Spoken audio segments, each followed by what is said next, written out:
The Five Melikdoms of Karabakh were Armenian feudal entities that existed on the territory modern Nagorno Karabakh and neighboring lands from the times of the dissolution of the Principality of Khachen in the 15th century and up to the abolition of ethnic feudal formations in the Russian Empire in 1822. The five principalities were also called Principalities of Khams or simply Khams. The principalities were ruled by meliks. The term melik from Arabic malik designates an Armenian noble title in various Eastern Armenian lands. The principalities ruled by meliks became known in English academic literature as melikdoms or melikats. There were several Armenian melikats in various parts of historical Armenia. In Yerevan, Kars, Nikishevan, Gegarkunik, Lori, Artsak, Utik, Northern Iran and Syanik. After the erosion of united Armenian statehood under the pressure from invading Seljuk Turks and Mongols, the five melikdoms were the most independent of all analogous Armenian principalities and saw themselves as holding on to the last bastion of Armenian independence. The realm of the meliks in Karabakh was almost always semi-independent and often fully independent. The meliks had the recruit armies headed by centurions, their own castles and fortresses, the military complexes that recruiting organizations, fortification systems, signal beacons, and logistical support were known as signaks. There were two large signaks shared by all meliks of Karabakh, the major signak and the lesser signak. The major signak was located in melikdoms of Gayalistan, Jabad and Khachen and was supported by the fortresses of Gayalistan, Jabad, Avkakagats, Ishkhanabad, Kachagokabad and Livonabad. The lesser signak was located in the melikdoms of Varanda and Dayak, and was supported by the fortresses Shushito and Goros. Both lesser and major signaks were parts of a legacy defense system that remained from the times of the Kingdom of Artsakh. The relationship between meliks and the subordinates was that of a military commanding officer and junior officer, and not of feudal lord and a serf. Peasants were often allowed to own land, were free and owned property. The five melikdoms were ruled by dynasties that represented branches of the earlier House of Khachen and were the descendants of the medieval kings of Artsakh. The Russian Empire recognized the sovereign status of the five Armenian princes in the domains by a charter of the Emperor Paul I dated 2 June, 1799. These five Armenian principalities in Karabakh were as following: Principality of Gulistan, under the leadership of the Melik Baglarian family. Principality of Jabad, under the leadership of the Melik Azraelian family. Principality of Khachen, under the leadership of the Hasan-Jalalian family. Principality of Varanda, under the leadership of the Melik Shah Nazarian family. Principality of Dayak, under the leadership of the Melik Avanian family.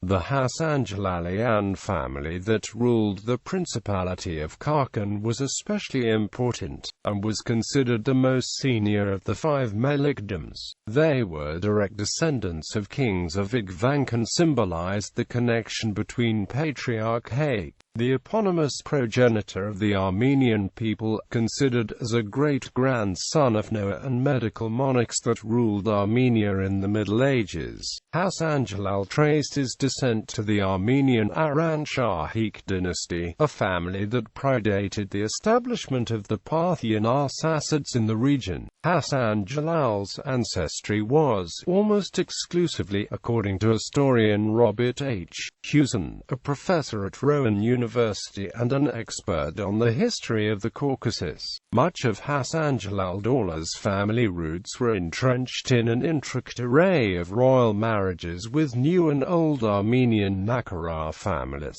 Hasan-Jalal's grandfather was Hasan I, a prince who ruled over the northern half of Artsakh. In 1182, he stepped down as ruler of the region and entered monastery life at Dadivank, and divided his land into two. The southern half went to his oldest son Vartam II, and the northern half went to the youngest, Gregory the Black. Vartam II married Kora Shah Zakarian, who was herself the daughter of Saga Zakarian, the originator of the Zakharid line of Armenian princes in Georgia. When he married the daughter of the Aran Shahi king of Diakbork, Mamkan, Hassan Jalal also inherited his father-in-law's lands. In medieval times, the Hassan Jalalian family branched into two functionally separate but connected lines. Landed princes who ruled the Melikdom of Khachen and clergymen who manned the throne of Catholicos Vigvank at the Holy See of Gan Caesar of the Armenian Apostolic Church. The clerical branch of the family was especially important. In 1441, a top military commander from the Hassan Jalalian family in the service of the Karakoyanlu orchestrated the return of the Holy See of the Armenian Apostolic Church from the Mediterranean town of Sis in Cilicia to its traditional location at Echmadson in Armenia. Shortly after the event, Grigor X Jalalbagiants, representing the clerical branch of the Hassan Jalalians,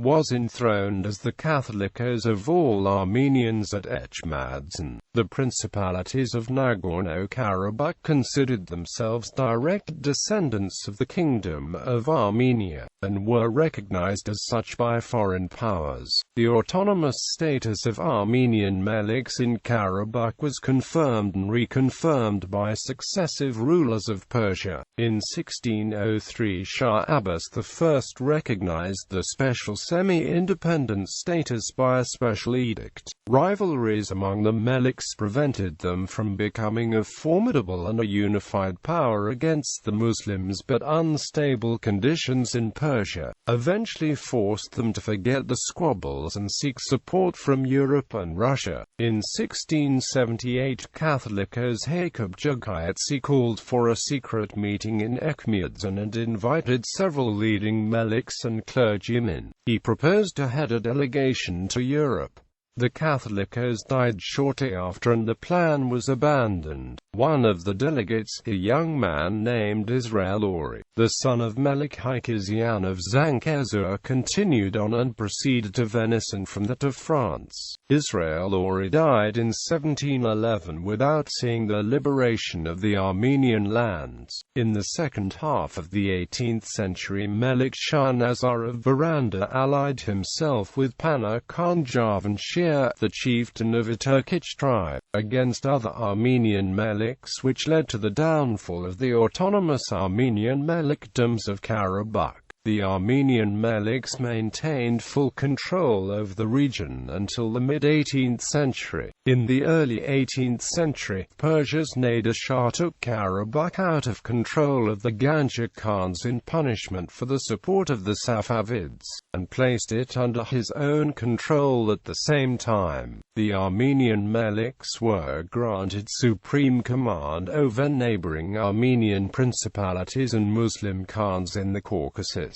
in return for the meliks' victories over the invading Ottoman Turks in the 1720s. In the 17th and 18th centuries, Nagorno-Karabakh became an epicenter of the idea of recreating an independent Armenian state. This state, centered on semi-independent Armenian principalities of Artsakh and Syanik, would be allied with Georgia and protected by Russia and European powers. Armenian Melik Israel Ori, who served in the armies of Louis XIV of France, was trying to convince Johann Wilhelm Elector Palatine, Pope Innocent XII and Emperor of Austria, to liberate Armenia from foreign yoke and send large amounts of money to the armed forces of Karabakh. Armenians. Another prominent figure from Nagorno-Karabakh who worked to establish an independent Armenian entity in his homeland was Movses Bagramian. Bagramian accompanied the Armenian patriot Joseph Emin and tried to secure the help of Karabakh's Armenian meliks.